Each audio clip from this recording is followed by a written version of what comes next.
Hello and welcome to episode 657 of the official EstablishTheRun.com podcast. My name is Adam Levitan. I'm one of the co-founders here at Establish the Run, and we are coming off of a DFS Tournament 101 kind of week. Yes, that's right. What you needed to win tournaments in week 9 was play a CJ Stroud double or triple stacks with a bringback. For the people listening to this who have actually had the sex out there, that simply means Stroud plus 2 of his pass catchers with at least 1 Buccaneer also on your DFS team. Now, typically, what you need to win tournaments is hard to get on or is very highly owned, making it hard to win with it. But this week, my God, I mean, we talked about it the second that Dameon Pierce was ruled out. It was so obvious. Devin Singletary was very fragile and going to be very highly owned. Just a no-brainer to pivot to CJ Stroud stacks, getting leverage on Singletary people.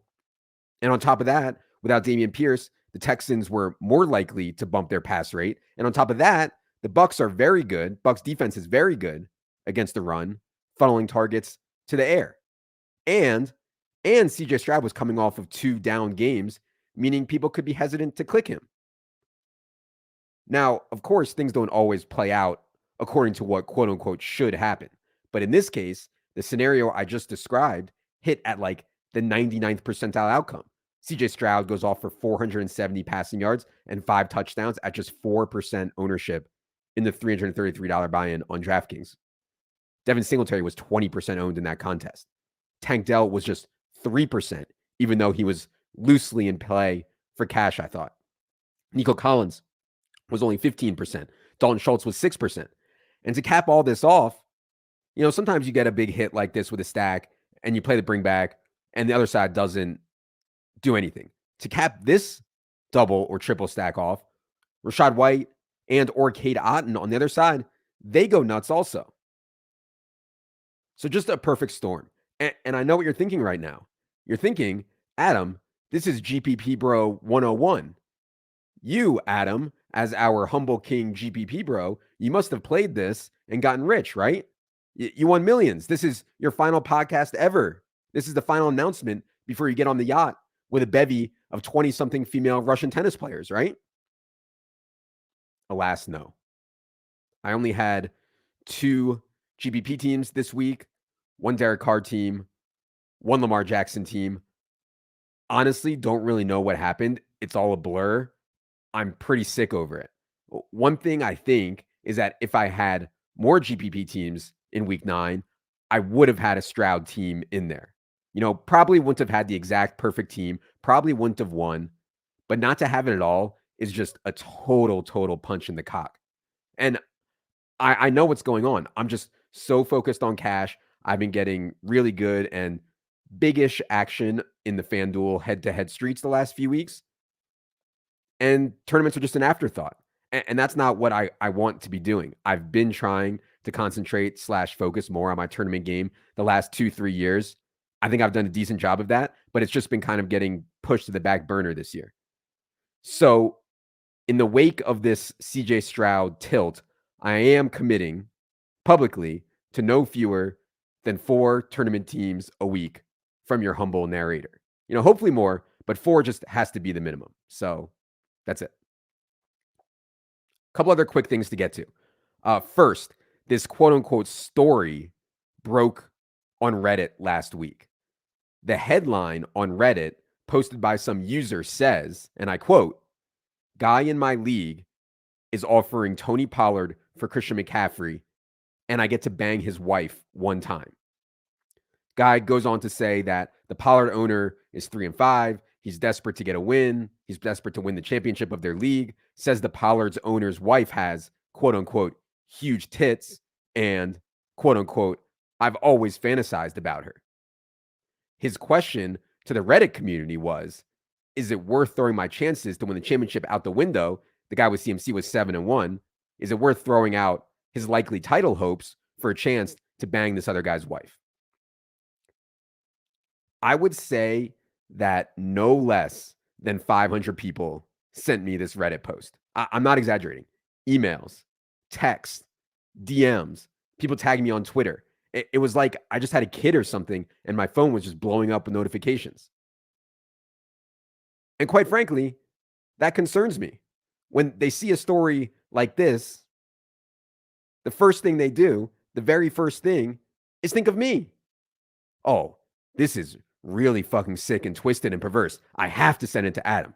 I have to make sure he sees this. I mean, what in the fuck have I done with my life to get here?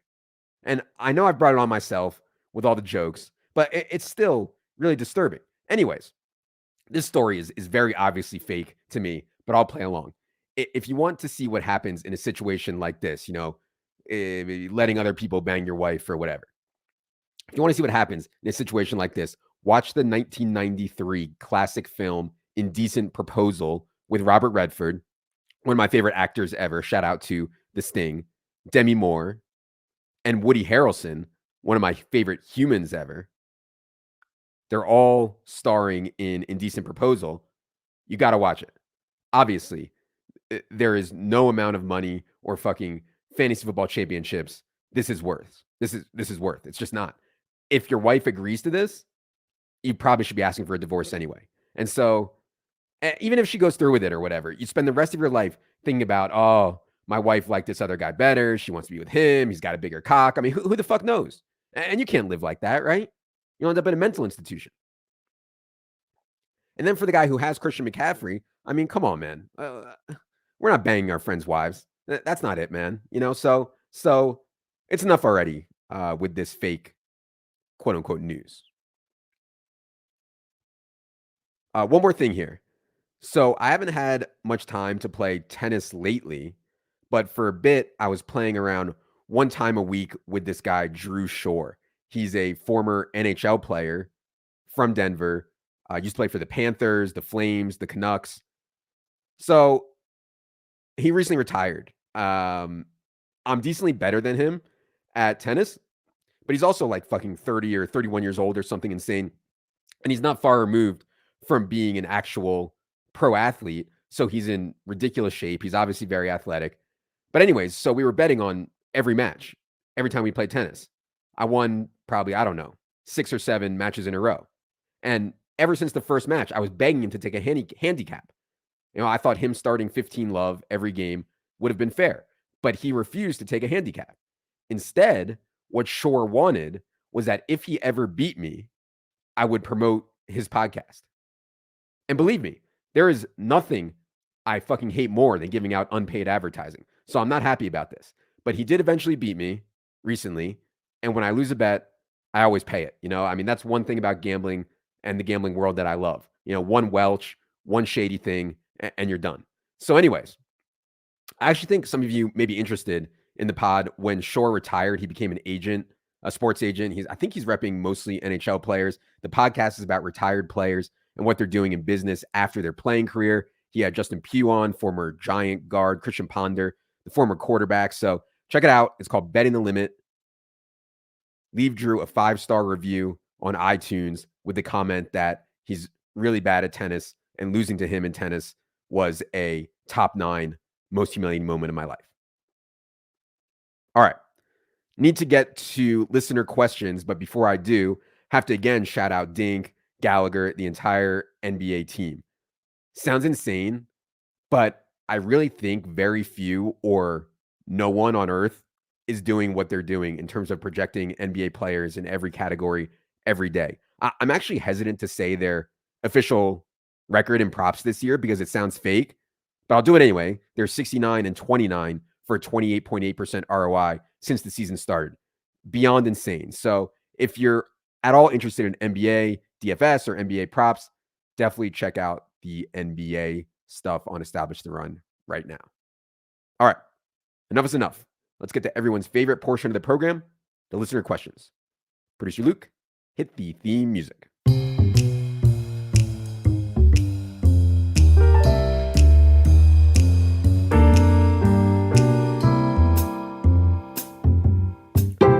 All right. As always, appreciate the questions from everyone. Going to do a 6-pack today. Question 1 from Buck Ox. I recently had to put down my golden retriever, Murphy, who I had for 12 years. As a coping mechanism, I've been visiting massage parlors every payday Friday. I know it's an unhealthy and dangerous habit. As a fellow dog lover, do you have any advice on a better and less expensive way to grieve? Oh boy, Buck Ox has gone full Robert Kraft, you know? You truly hate to see it. Look, man, we all grieve in different ways. Losing a dog is just the worst. Uh, but I shouldn't even admit this, but when I was playing a lot of live poker, there were times I had to attend funerals, sadly. And my friends would hit me up on the day, hey, you playing today? Let's get dinner, whatever. And because I'm an awful human being, I would respond, yeah, yeah, I'm coming today. I'm playing poker today after the funeral. And everyone got a kick out of that. It was part of the grieving process, really. As for massage parlors, yeah, I'm not going to judge Buck Ox, but it just isn't for me. I can't do it because I have mental problems. And all I'd be thinking about the whole time is all the other dudes who have gotten their quote unquote massage and what they left behind. And now I'm lying in it. I just can't do it. But again, I never judge. Losing a dog is brutal. And if, the happy ending makes you feel better, that's you, Buck Ox. Just stay safe out there, brother. Question 2 from El Maestro. How do you recommend someone gets into DFS who has a small bankroll? Also, just general bankroll management best practices. Yeah, Maestro, this is one of my favorite topics. I've spent so much time on here talking about this. Also, half of my very prestigious novel, the seminal novel of our generation, in fact, Skin to Fur, New York Times bestseller if you extend the list to 20 million books. But roughly half of that was dedicated to bankroll management and game selection. And if you actually go to the site right now, establishtheRun.com right now, in the DFS tab under strategy, there is a free article on DFS contest selection that I wrote. Kind of outlines what contest I think you should play if you only want to play $100 a week. If you want to play smaller than that, you can certainly just scale it down. But bottom line, to me, bankroll management is all about goals. If your goal is strictly profit and you have a small roll, I'd be playing all $1 contests and a lot of head-to-head single entry double ups. If you want to play $50 on Sunday, play $51 contest. No milli maker, no large field lotto nonsense. If you're playing tournaments at all, it's the single entry or 3 max at the micro levels. It's important to remember the most successful players on the sites, both DraftKings and FanDuel, cannot play under $5. Can't even post head-to-heads under $5, let alone scoop. So you should be getting some pretty good action there. But look, I also totally get that turning $1 into $1.80, $1.80 is fucking boring. Everyone wants to take a little bit of money and turn it into a lot. And I get that. I do. And if you're just playing for fun, have at it. The problem is that even if you do have an edge in large field tournaments, realizing that edge on a small sample like one NFL season, it's really hard. So if you have a small roll, you could bust it if you're playing only these 16% rake large field lottos, as I like to call them. So yeah, it's a complicated question, Maestro, but if you check out the things that I just mentioned, hopefully that'll help. Question 3 from FF Banker. He says, how much would I have to pay you to play one-on-one basketball against you? Ones and twos to 15. So I have a standing rule in tennis. I will play anyone in tennis for $500, sight unseen, if I've never seen you play before. I've been doing this for about 5 years now, and it's great. A ton of people overestimate their ability, and I get an easy 500. I've run into a few buzzsaws with this rule. Some kid who played tennis for Tufts took me up on it. He's like fucking 25 years old. He beat me 6-1, 6-0. Some other guy took me up on it. He was closer to my age, probably, I don't know, 36 or 37, but he was state champion in high school. Clearly hadn't played tennis in a long time, but he beat me 6-3, 7-5. But like, I'm totally fine with that losing. One way, I think, clearly, one way to get better at anything is to play people better than you. So yeah, that standing 500 rule has been great overall. What you're asking now, though, FF Banker, to address the question, is a different thing. I've played more basketball than any other sport in my life. I played in high school, played 7 days a week from probably age 12 to age 18. I still play a decent amount. But the problem is that one-on-one is not basketball, right? It's a totally different game. These days, at age 41, my game resembles a homeless man's Rajon Rondo on heroin, and that's not good for one-on-one. My shot has fallen apart. My range is limited. I'm obviously slower, not as quick as I once was. And in one-on-one, it basically turns into a shooting game or at times a back you down game. That's not really me. Now, that said, I can't let someone like FF Banker challenge me and not accept. Just too much heart, too much love of competition. I'm not going to do what DK Metcalf did in the cock off against my friend. So, yes, FF Banker, I accept your challenge, even though I'm sure you're a massive favorite. DM me if you're ever in the Denver area after the NFL season. Question 4 from Coyote says, is producer Luke a real person, and what is with the theme music? My God, is producer Luke a real person? Did you hear that, Luke? I think we need to get you on the mic sometime soon here to prove your actual human breathing. I'm open to ideas on segments, maybe a thought of the day from producer Luke or something like that. But yes, Luke actually does have a Twitter. He's actually a real person at LJA Carlton. Oh, and by the way, while I'm talking about handles, I should note that Drew says part of the bet was for me to also pump his Twitter, which I'm not sure I agree with. But anyways, I'll do it anyways. His Twitter is Drew22Shore, Shore. Anyways, Luke's Twitter is LJA Carlton. I can confirm he is a real and great human who lives in England. At least I hope he's there, or we've been sending money to some random overseas for a long time now. As for the theme music, I think the theme music before we go to listener questions is perfect.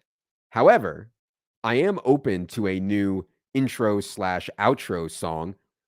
And it's hard to do this without being really corny. But if anyone has listened to the Bet the Process podcast, Rufus's podcast, some listener sent them an actual rap song that is unique to their content, full with inside jokes and bits from the show, and clearly just from someone who gets the show.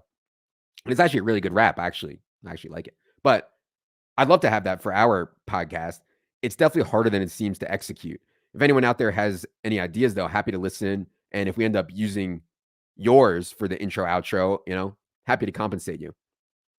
Along those lines, song parodies, man. Once a year on Howard 101, the Stern channel on Sirius, they just play 24 hours straight of song parodies. Baba Booey songs, songs about Robin's breasts, all set to some of the most famous musical pieces ever. It's just the best.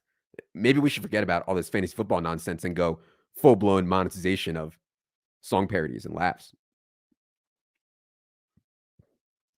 Question 5 from Fan of NY says, my wife and I are flying out to San Diego for a wedding in the spring. We live in a suburb of New York City. What's the gifting protocol when the wedding isn't a destination wedding, but guests still need to travel across the country to attend? I'm living this right now, Fan of NY. Since we moved out to Colorado, obviously most of our friends/family are back on the East Coast. So we've been back a ton already to attend, weddings and other events where a gift is expected. Of course, traveling with a family of 4, flight, hotel, car, etc., easily spending thousands to attend said event. Now, I still give my standard gift in this spot because I'm just riddled with guilt 24/7. It's actually really wild. I just can't stop these feelings of I should do something, even if maybe I don't want to. But anyways, look, I think you can make a case that you making the trip across the country is gift enough. And if I was personally getting married, Fan of NY, if it was me getting married in San Diego, that's how I would look at it. And I would personally not expect a gift from you.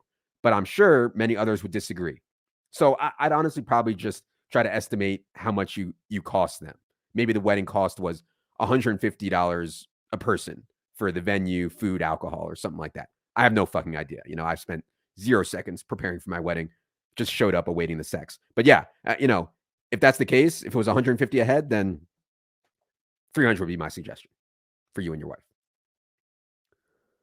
Question 6 from Kyle says, how much do you let Mrs. Levitan behind the curtain into the P&L swings week to week? So I get some version of this question a ton. It seems a lot of women out there are not okay with their significant other playing poker or DFS or whatever. There are 2 ways to solve this, in my opinion. Ideally, you do both. Number 1, win. Simple, right? That's it. Just win. The great thing about poker and DFS, probably my favorite thing about it, period, is that everyone is presented with the same opportunity. It doesn't matter who you are, what you look like, whatever. You show up with money, it could be $1. You can play a $1 game. You show up with money, everyone has the same opportunity. Not everyone gets the same outcome. It's like, give me the same chance as everyone else, and I'll do my best to outsmart, outwork my peers to win. That strikes me as perfect. So yeah, look, you have to win. If your wife is getting on you because you're punting off $5K a month on DFS, maybe she has a point. Maybe she should be getting on you. Second thing, assuming you are a winner, when she asks, you always broke even. Oh, hey, honey, how was the session last night? Not bad, broke even. Oh, hey, honey, how did DFS go today? Not bad, broke even. And not trying to lie at all, but hopefully helps your significant other understand that this is all one long session. Daily swings, weekly swings are part of it, but meaningless long term. So yeah, I just think that your wife should trust you blindly, or your significant other should trust you blindly. That goes for financial stuff or anything else. It's really hard to be in a relationship if she doesn't. All right. That is going to do it for this week's solo pod. Appreciate you all. Again, please stay tuned closely to this pod feed as it does get crowded. Coming up next will be our look at waivers, then team by team with Silva, rest of season top 150 show, and maybe more coming real soon. Oh, by the way, shout out to Utica. Won the $20 milli, the $20 milli maker in week 9. I don't think people realize how hard it is to win that milli maker. It has like something insane, 200 something thousand people in it, entries in it. Even if you're a really good player, your expectation is to win that, like, I don't know, once every 100 years or something completely ridiculous. Even if you're like exceptional. I think Yuta has now won 8 or 9 milli makers. He's a big ETR guy. He did the AMA in Discord. He's always following our stuff. He did a interview with me like 7 months ago or so. It's on YouTube if you're interested in listening to Uticao's thoughts on that. So yeah, just want to give a shout out to Uticao before we get out of here. All right. For producer Luke, for Jerry, the most beautiful beast in the world, for Drew Shore, who this was a humiliating thing I had to do. I am Adam. Good luck, everybody.